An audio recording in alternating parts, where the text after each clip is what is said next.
Hey guys, what's going on? Welcome back to Prospects Nation 101.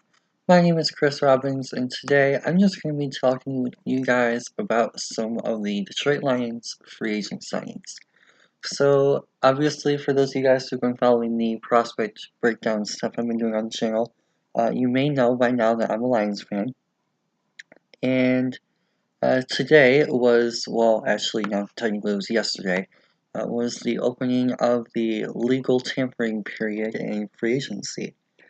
And the Detroit Lions had a fantastic day, and we ended up luring 4 free agents on day 1. So it was a fantastic day for Bob Quinn and the company. Obviously, there's a huge team of guys that puts in a lot of work behind the scenes in Allen Park. And shout out to all of them as well. Lance Newmark is one, Kyle O'Brien, of course, the assistant GM. Brendan Profit is another one. Those were probably the 3 big guys under Quinn. And of course, all the scouts and everyone else.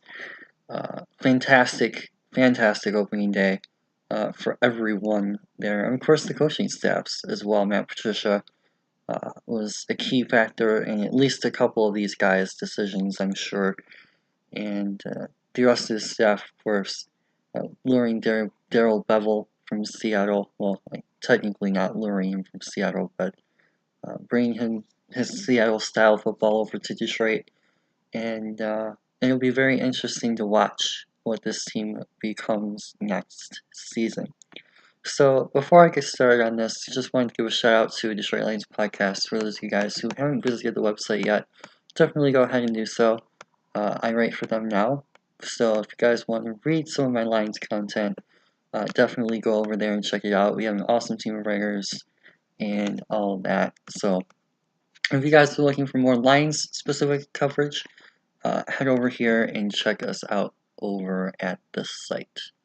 But for today, we're just going to be talking about some free agents. So for now, I'm just going to roll the highlights throughout this in the background because it's kind of hard to find film outside of the Game Pass stuff, and I don't really know if I'm supposed to show that or not. So I'm just going to set the highlights for now on YouTube, and hopefully you guys can enjoy that and just get hype watching some of these plays. And of course, the big one that we signed, as you guys already saw, I'm sure by now, is Trey Flowers. So what Trey Flowers is going to bring to this team is, first off, a 4-phase player. He has the ability to go out in coverage and stop the run and pass rush. He was actually quite good his limited snaps in coverage. I believe PFF had him like a 78 coverage grade or something, which is like, for reference, it's about 20 points higher than our cornerback number 2 last year, being Nevin Lawson. So that should say quite a bit. Of course, like I said, small sample size. It was only like 27 snaps or something like that. But he does have the ability, especially in the flat in zone, to go out and cover, which is going to be very interesting to watch in Matt Patricia defense next year. And just allows us to go with some more unique looks and maybe disguising coverages, especially for younger quarterbacks. I believe we play the Giants next year. I'd have to double check on that, but I think we play New York next year, and they're a team that could be looking at a young quarterback, or the Arizona Cardinals, perhaps with Kyler Murray. So throwing those younger quarterbacks. Also, by the way, look at that punch by Trey Flowers. Yeah, so it helps us with the attacking the younger quarterbacks that the league is trending towards, and versatile coverages and alignments and all of that. So that's a plus that Trey Flowers brings, and not really a lot of people are really talking about. I believe one year he played about 60 snaps or something like that in coverage. And I was talking to some Patriots fans, and they were saying, like, oh my gosh, you guys are going to hate how often you put Trey Flowers in coverage. And I'm like, if we use it correctly as a tool, like he did in New England, at least statistically, like snap counts and stuff, I don't think it would really be that big of an issue, and it really could help us if Matt Patricia finds ways to still scheme pressure and utilize his abilities and coverage. So that should be interesting to watch and see how that aspect of the game plays. Of course, using edge rushers, so you're still going to be getting your pass rushing. That's definitely a factor in this signing. Of course, there's a big reason why he's getting paid as much as he is, around 16 to 17 million over 5 years. And really, I mean, the pressure is really what you're going after here. The Lions last year had a ton of sacks. I believe at one point we were actually number 2 in the league behind Baltimore. We ended up cooling down a little bit toward the end of the year, but like Kennard was averaging over a sack a game at one point. Jared Davis was averaging like I think a sack every other game at least.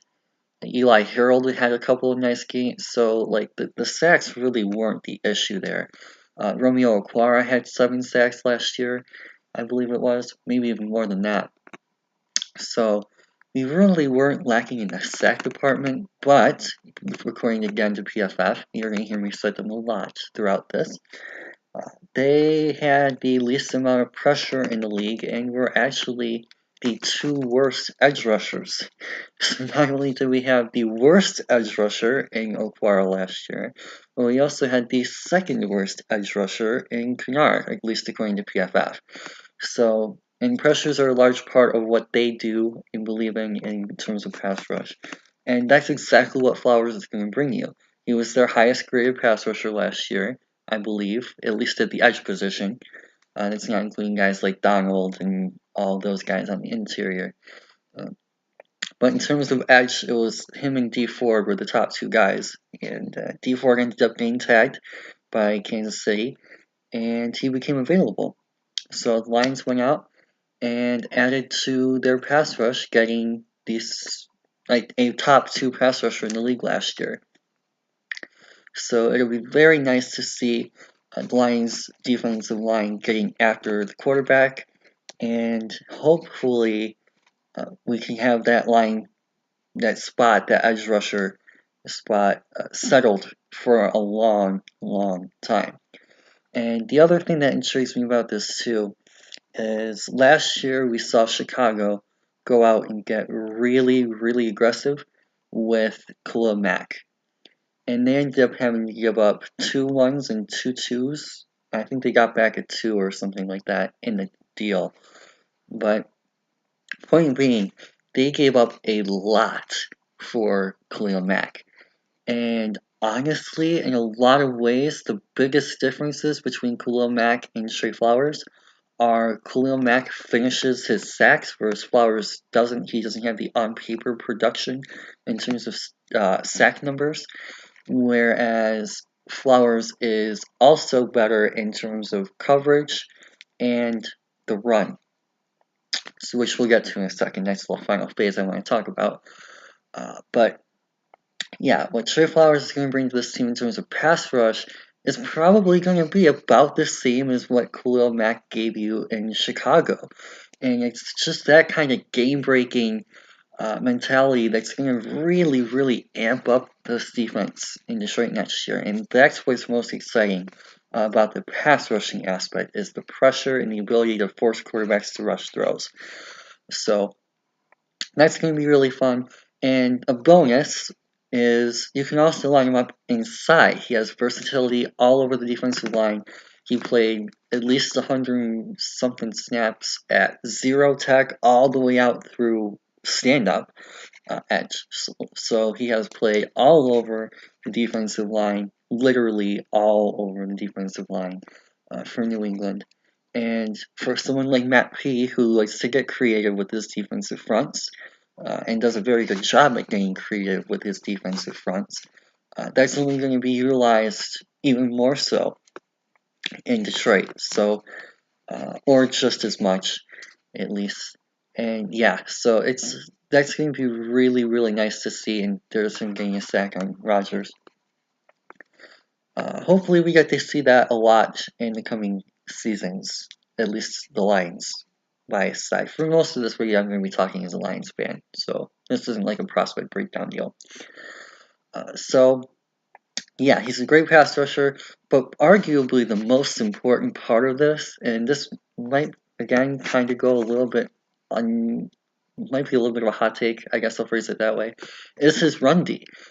Last year, our defensive line, at one point, this wasn't like a whole year or anything like that, but at one point, our defensive line last year was Romeo Okwara, starting defensive end, Sylvester Williams starting at nose tackle, and Kerry Hyder, I believe, was the other defensive end. It might have been someone else, but Hand wasn't starting full time at that point.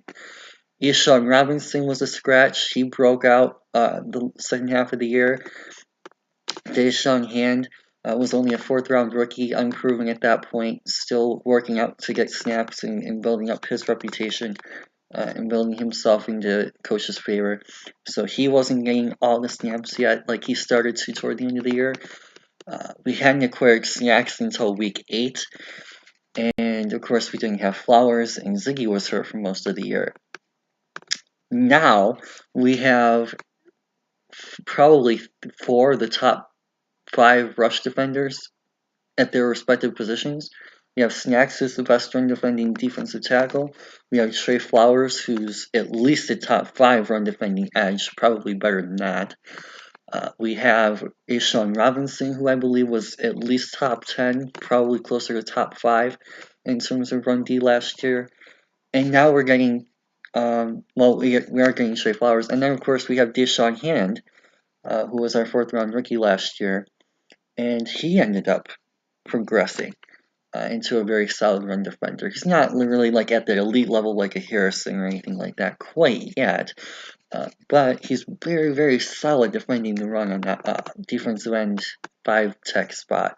So it'll be really, really nice to see how this whole run defense comes together. And in a league where Matt Patricia is very, very reliant on the run defense, and rightfully so, run defense helps win you games.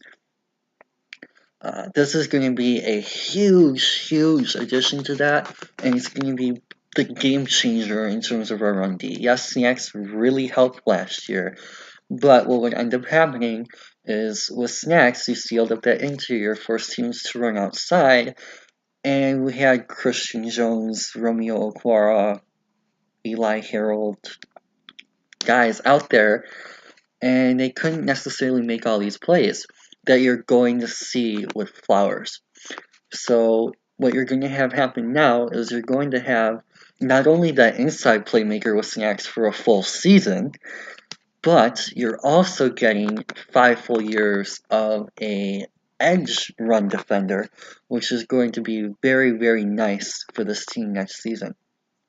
So that might be the biggest addition to the Lions next season from Trey Flowers is his run D, because he's going to provide a very, very nice presence on that outside edge, and we've already seen him. There's another strip fumble right there, and forcing turnovers. And at the beginning of the offseason, Bob Quinn talked about adding playmakers, and this guy is a playmaker without a doubt. He forces fumbles, he makes tackles for loss, he shuts down the run.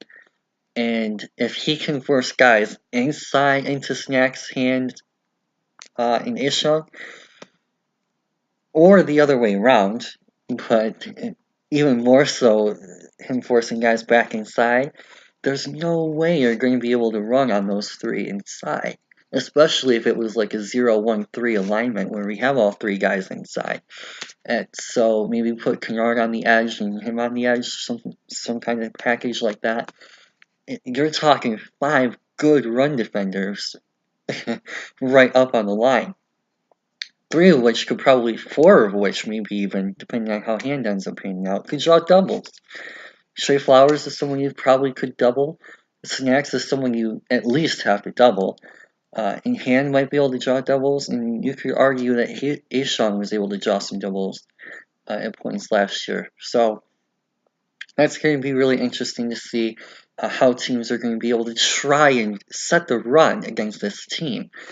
Because what's going to end up happening is you're going to see stuff like what happened with the Patriots at the end of last year.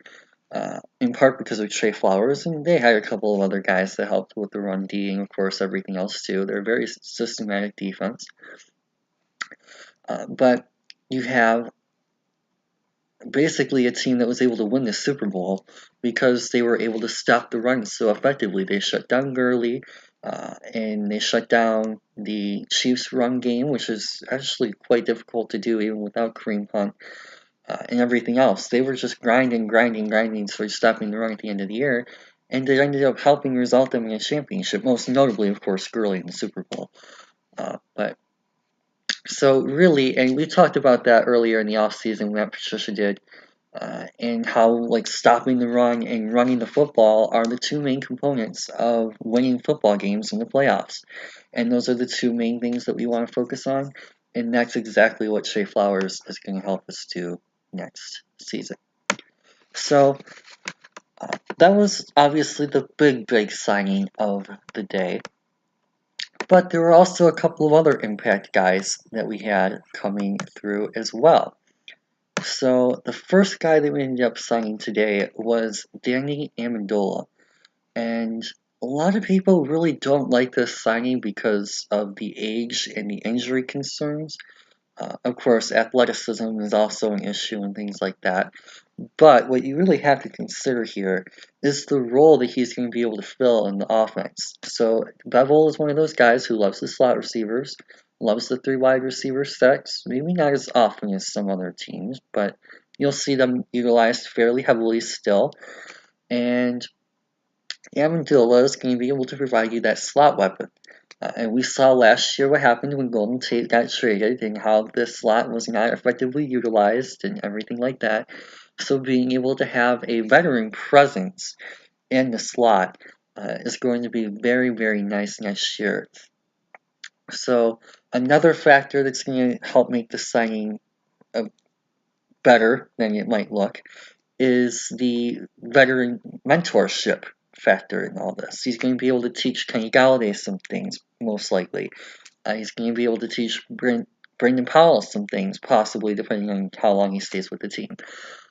So having that kind of presence in the locker room as a teacher, of course, we plan on drafting at least one rookie receiver. We've already gone over that on the channel several times. So he's going to be able to help mentor that guy along and bring him along this year. And he's the kind of guy in terms of culture that would do that. He is a very high culture, high character guy. Comes from, as you guys see here, the Patriot system as well. And he has this overall feel of, I'm going to make my team better and that whole process. So he's one of those types of guys who should really benefit the locker room, the character, the culture that Matt P really wants to build here, and still be able to produce in terms of on the field production. He's not going to be putting up fancy stats or anything. He's not like a 1,000-yard receiver like Golden was. He's probably not like a 5-10 touchdown. He might get 5. 10 touchdown guy like Golden or anyone else might be, anything like that. He's not going to wow you with the stats. But what he's going to be able to do is convert those third down receptions, maybe be a threat in the red zone, depending on if we need him to be, and be a chain mover. It's those third downs. Matt Patricia values third down offense and defense because those are the downs that you win and lose football games based off of the most. And Amendola is a guy who's going to be able to come in day one and help move the chains on third down. He's going to be a security blanket for Matt, most likely. And he's not necessarily a separator. He's not going to be creating 10 yards of separation or anything incredible. But he will be able to come down with these contested catches in traffic and make this simple, reliable catch. I believe his catch rate's like 80-something percent. It was like 72% or something like that over the course of his career, but like I think it was last year he had like an over 80% catch rate.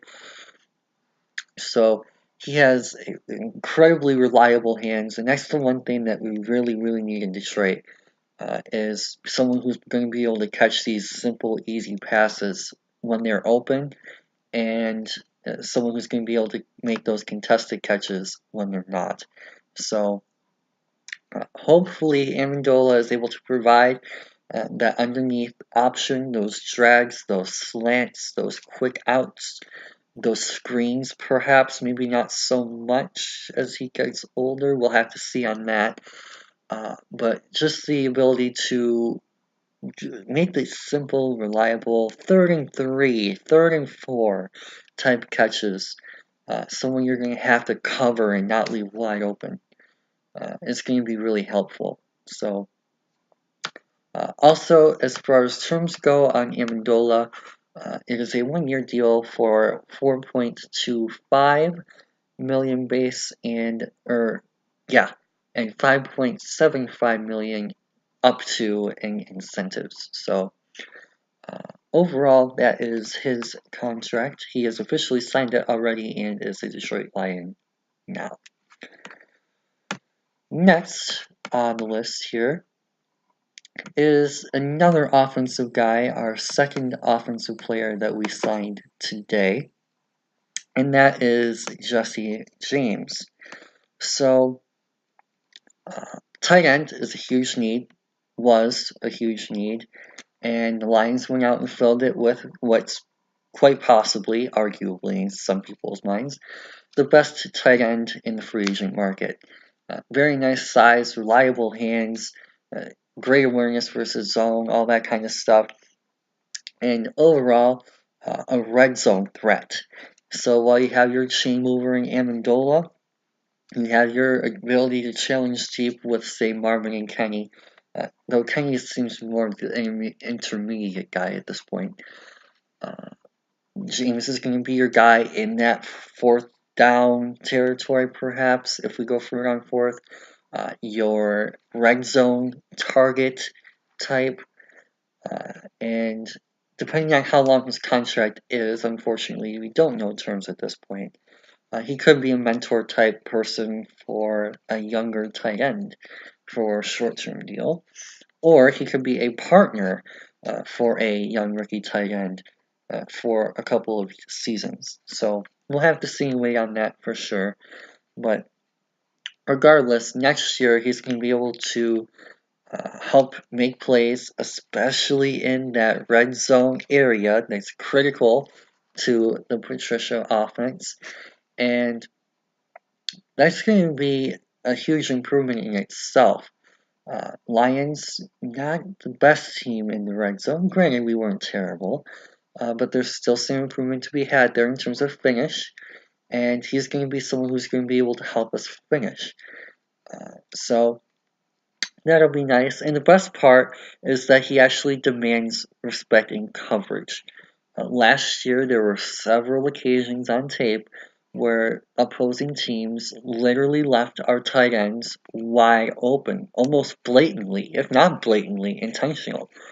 And they just completely let our tight ends run right up the middle of the field and parted the sea for them, knowing that they weren't threats. They weren't pass catchers. They weren't guys who were going to be able to make a play in the passing game. Just ran right up the seam, 10, 15 yards, and left him like that, wide open. Whereas with James, and continuing on that point before I get into James, that ended up hurting our running backs in a lot of ways because a lot of the concepts that Jim Bob tried to run last year were tight end and running back concepts, and it ended up hurting the running backs, particularly Theo Riddick, who ended up getting basically phased out of the offense to a degree because we had no tight end who was able to draw that coverage away from him. So that really hurt him last year, and it hurt Kerryon a little bit too. He wasn't able to get the type of receiving targets because teams were zoning in on that running back read instead of the tight end. So hopefully with the addition of James, who will demand at least one defender in coverage as a somewhat reliable threat, a portion of the time to start, better than last year at least.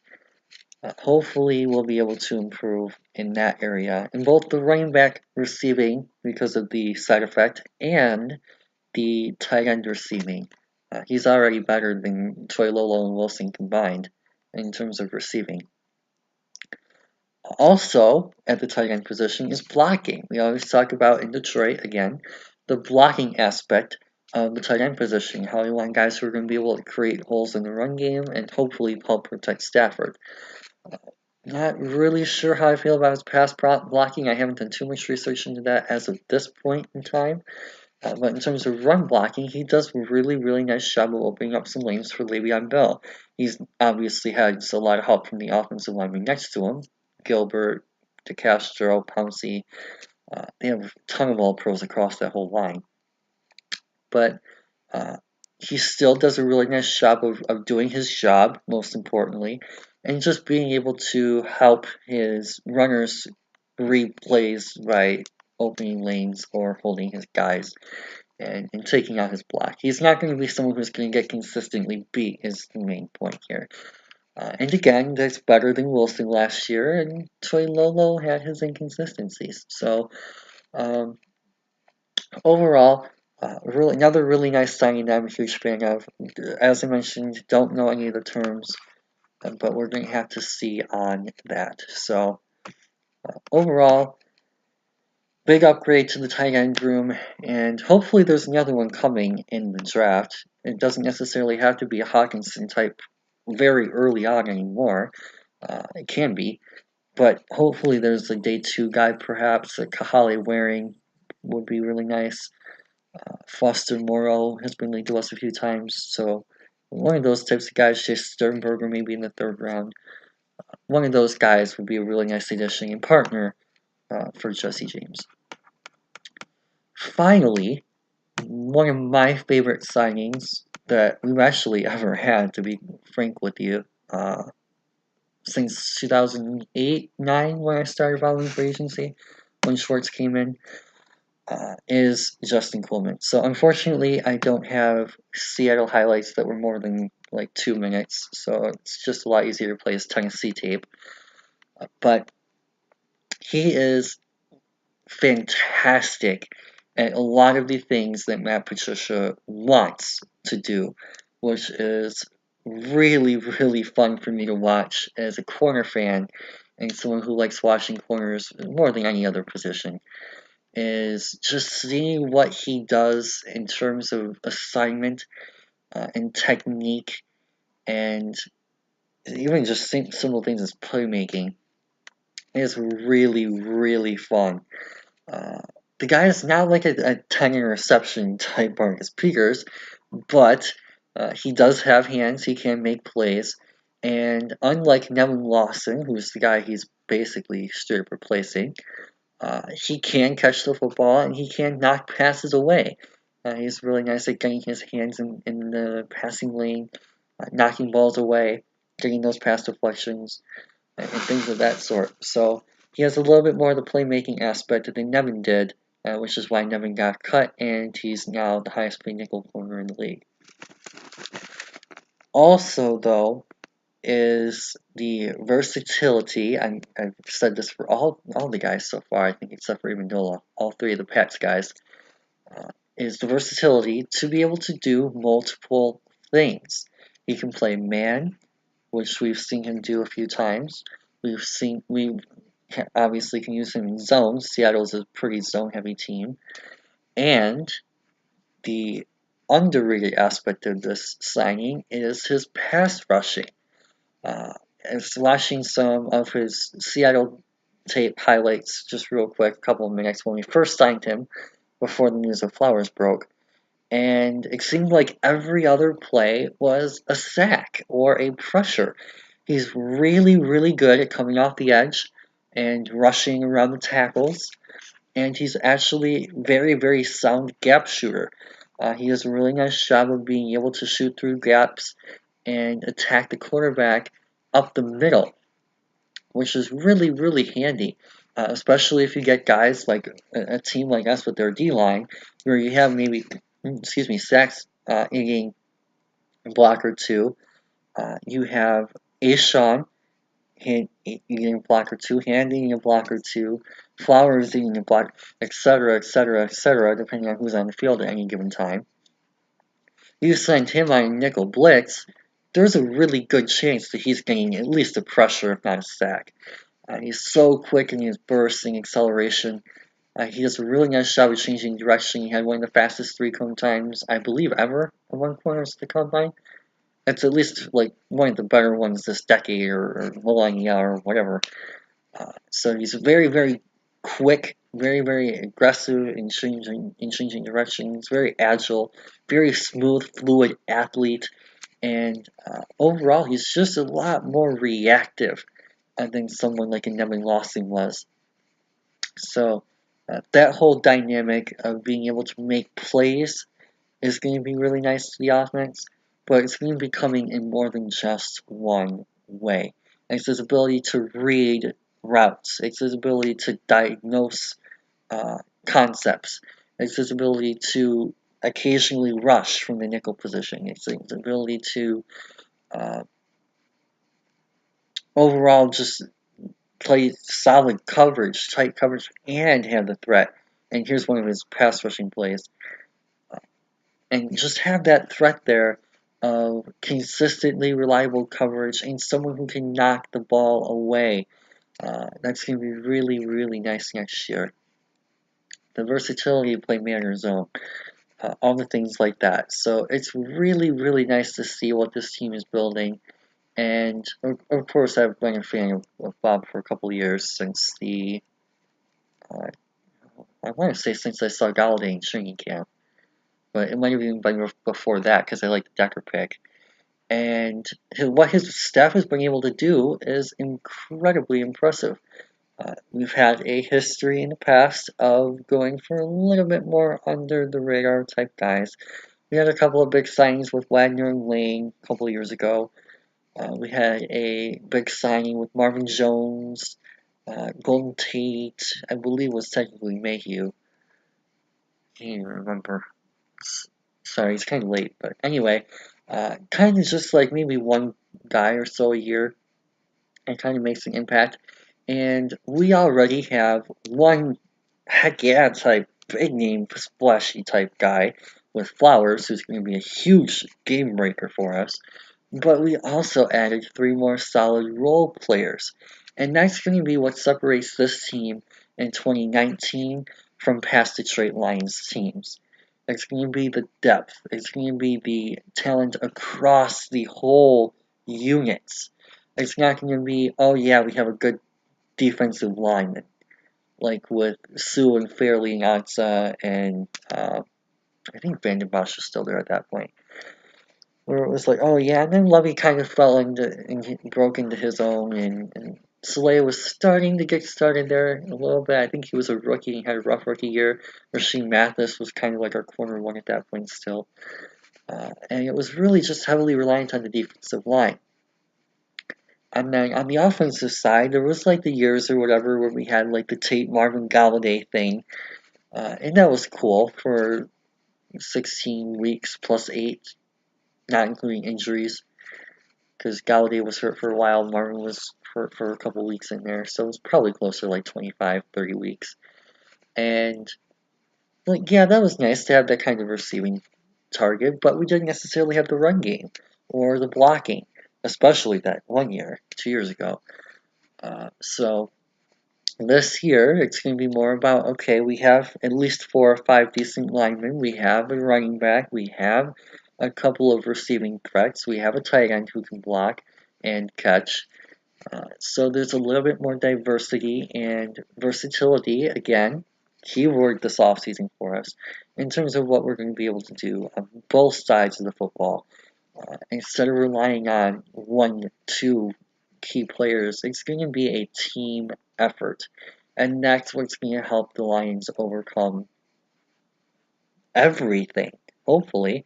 Not necessarily a Super Bowl team, but this is a team that, depending on how the draft ends up going, should be able to win a playoff game. Should. Doesn't mean we will. We still have to play the games, and we have a fairly tough schedule. We play the AFC West, which is not going to be fun. But this is a team that should be able to beat a Chase Daniels Chicago Bears. This is a team that should be able to beat the Green Bay Packers, even with Aaron Rodgers healthy. This is a team that should be able to beat the Minnesota Vikings, especially considering the current state of their offensive line heading into the draft, or at least heading into free agency still, technically. And it's just overall it's going to be a very, very nice team effort. And that's going to be what's most fun about this Lions team next year. Is just having a group of a unit. It's not. Oh, I keep repeating myself because it's just so almost unbelievable to have guys at all three levels of defense and all three phases of offense, uh, receiving, running, and blocking on offense, and pass rush, run defense, and coverage on the defensive side. It's really, really nice to have people who can play a factor in any of those three areas. We have a cover guy in Slay, and Walker's emerging, and Quandary can cover, and Coleman can cover, and we're probably going to add another corner, probably on day 2. We have guys at the second level in Jared, and not so much Christian Jones, but we'll see. Maybe we upgrade the linebacker spot with a Mosley or a Hicks or a Bush or even a White. So we have those guys there kind of being able to clean things up. And we have our offensive, or our defensive line can pass rush, who can run defend. So it's going to be really, really fun for us as Lions fans, and for me as a Lions fan, to kind of see a full product. And last year, I'll actually go to Football Outsiders and show you guys some of our issues last year. I'm kind of turn this into an off-season preview.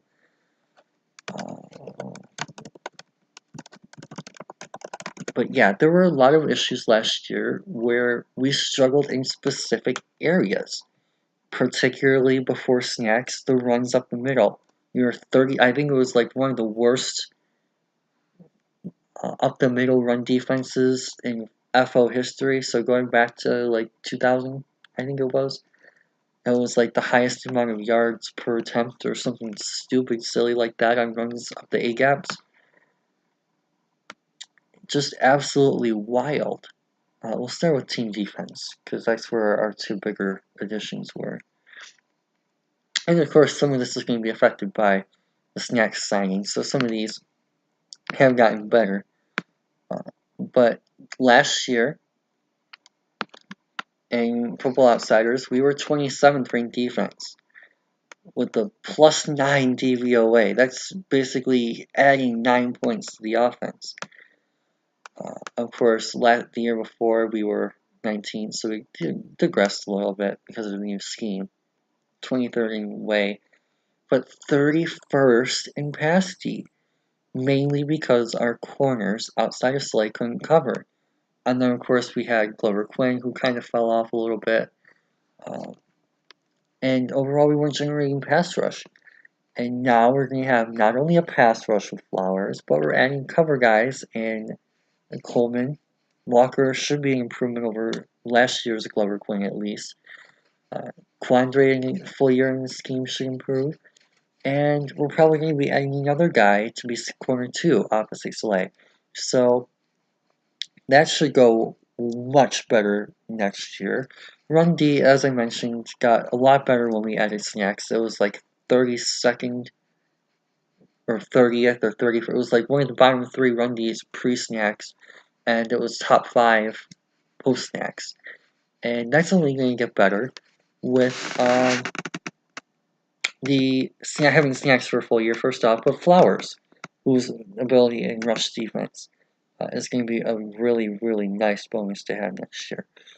So that's going to be really, really fun. And this is really, really interesting to look at too. This talks about how you do versus that type of receiver.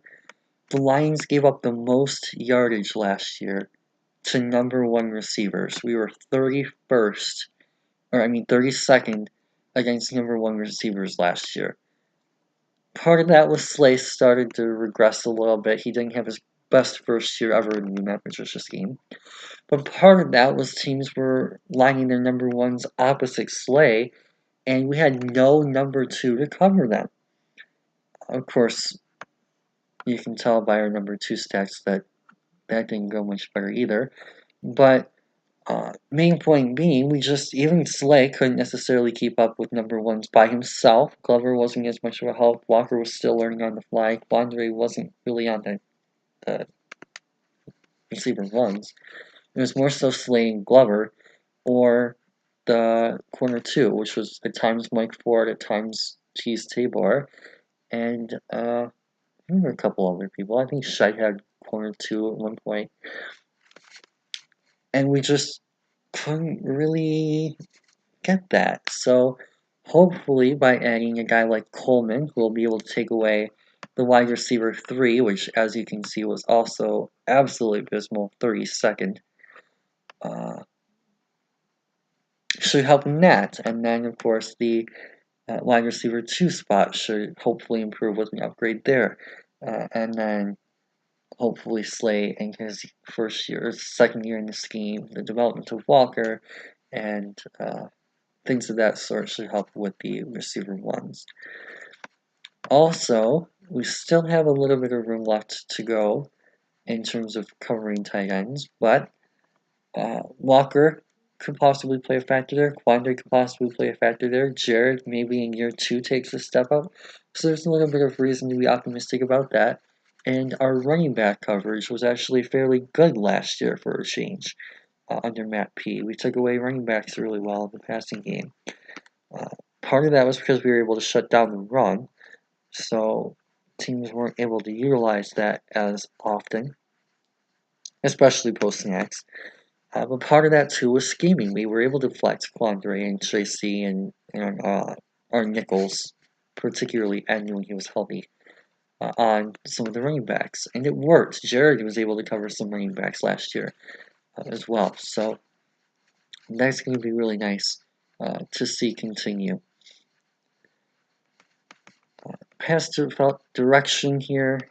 Basically, all this says is that teams attempted a lot of short passes against us, and we stunk against them.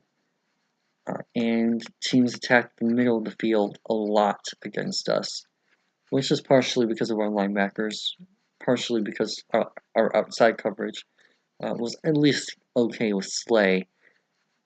But yeah, it'll be really interesting to see how those numbers change and progress over the course of the next year. So that's the defensive side, and as I've said a few times, there's some things that might take a little bit more time to adjust than others. For example, perhaps the cornerback 2 spot might be a little bit of an uncertainty going in, depending on who it ends up becoming. So we're going to have to watch that. But on the other hand, the improvement from the nickel spot, the improvement from the safety spot, hopefully with Walker, helps overcome, and of course the pass rushing. On the offensive side, and this is where things are going to be really interesting, I'll start with tight ends last year. And what we're going to look for here is we're going to start by looking for Jesse James, and look at where he's at. Behind Kittle, Kelsey, Howard, Andrews, Cook, and Gronk. So he was the 7th best tight end according to Football Outsider standards last year. 96 DR, which is really, really good. 104 YAR, which is again also very good. And most importantly, look at this DVOA. 27.3%, which would make him the 3rd best tight end in football last year, behind OJ Howard and Mark Andrews. That is a very huge addition to this team. 30.2 VOA. And of course, as I said, he doesn't really have the actual on-paper production here, 500 yards, 40 catches. But, and of course only 2 touchdowns, but his catch rate is very high, 77%, is quite solid. That is 5th, 1, 2, 3, yeah, that puts him 5th in the league amongst tight ends in terms of catch rate. He did not have a fumble. And he was able to draw 1 DPI, which is more than can be said about other tight ends. So that's like really, really good. Really, really good. Wow, I'm actually kind of surprised. But on the other hand, on the flip side, compare that to where the Lions tight ends last year were ranked. Does one even qualify? They don't even qualify. Levine Toilolo was actually okay. He barely missed out by one catch, but didn't have the yards, didn't have the touchdowns. Nice catch rate though, and he had 37.3, which is a little bit more, but of course smaller sample size. Played less snaps and at that. And then you have Michael Roberts, who was actually our tight end too, at negative 6.7% value added. And then Luke Wilson, who was at negative 28.6% value added. That is horrible. That is the third worst tight end in football last year. Versus Jesse James, who is, at least in DVOA, the seventh best, the third best in terms of DVOA. So, overall, he's a fantastic addition analytically too, which kind of has me a little bit excited to see what other analytics type stuff that the Lions have going on. And of course, Trey Flowers is another perfect example of that. Not really a ton of sacks or anything like that, but the pressure is there, the run D is there, and it's more about the actual tape and how he gets his production and what he looks like on film that attracted us to him. And that's what's kind of really fun to watch too in terms of these signings. So that's really fun to see. And then receivers, probably not going to see a lot with Amendola, but we'll at least compare him to, say, Golden. Let's see what comes up. I don't think he had that great of a year last year, but we'll take a look.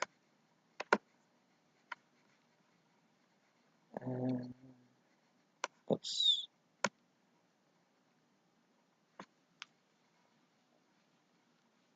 Here's Marvin, who actually was 18th in DVOA.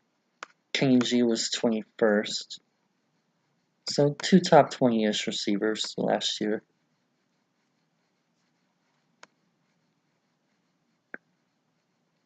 And yeah, see, there's Amendola right here. He's at negative 6.2%, which isn't great, 55th receiver.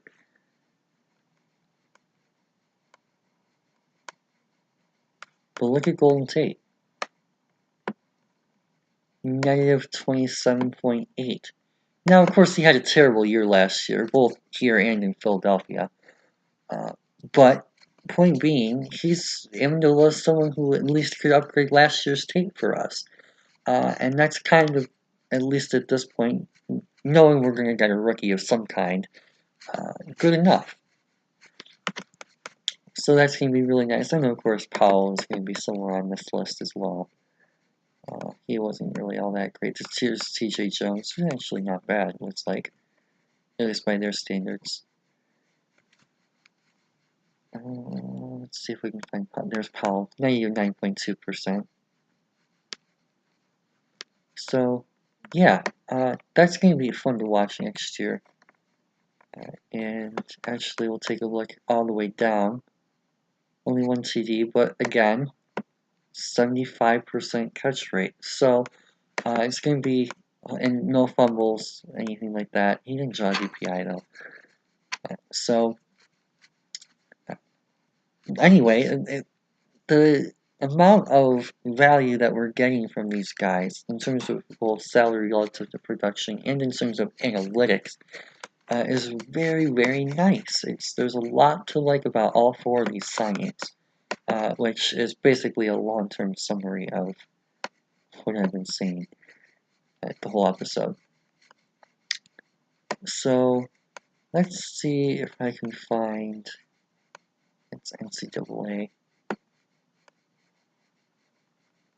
I don't know if this will tell me what I want to see. I'm looking for Trey Flowers analytics.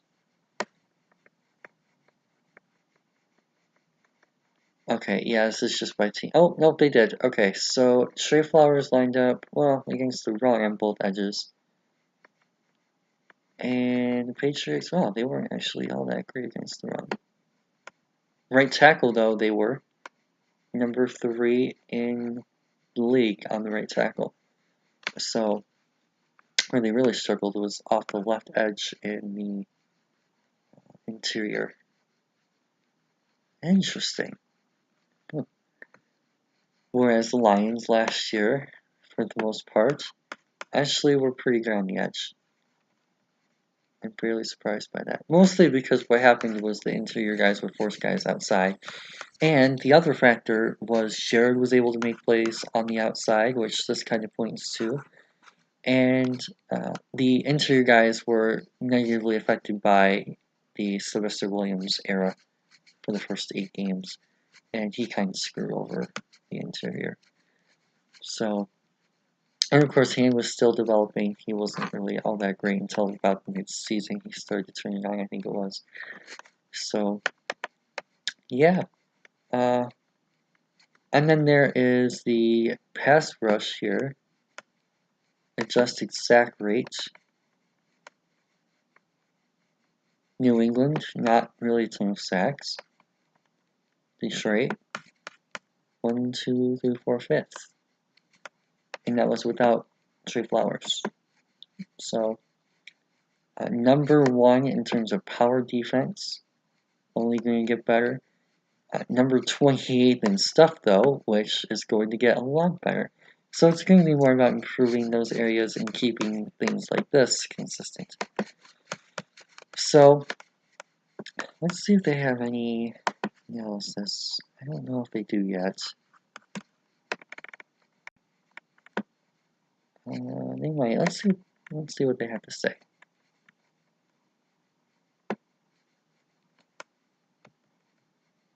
AFC South, AFC West.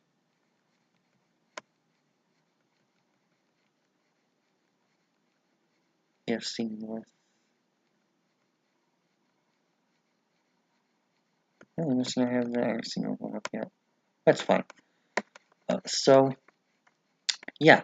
Anyways, just kind of summarizing all of this and to one quick, because I've repeated myself so much. This is honestly kind of a pretty bad video, but anyway, I really like all 4 of these editions. All 4 present their own value in their own ways. There's definitely a lot to like about each one of these guys individually. There is a ton of upside to all these guys. In Amendola's case, in terms of the value of the deal, and everyone else's case, both in terms of age and value.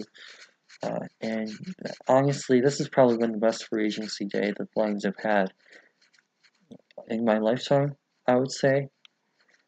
Just the ability to go out and get not only one big time yes guy, but the ability to add as many as 4 impact players next year is very, very nice. So Flowers, we're going to see more increase in run defense and pass rush, as well as a little bit of coverability. Jesse James, we're going to get to see some increased red zone opportunities for our tight ends. Our tight ends will actually demand coverage and a little bit of increasing blocking, at least over Wilson. And with Coleman, we'll see a lot more better increase on wide receiver 3, so slot receivers. And that will be one less mismatch.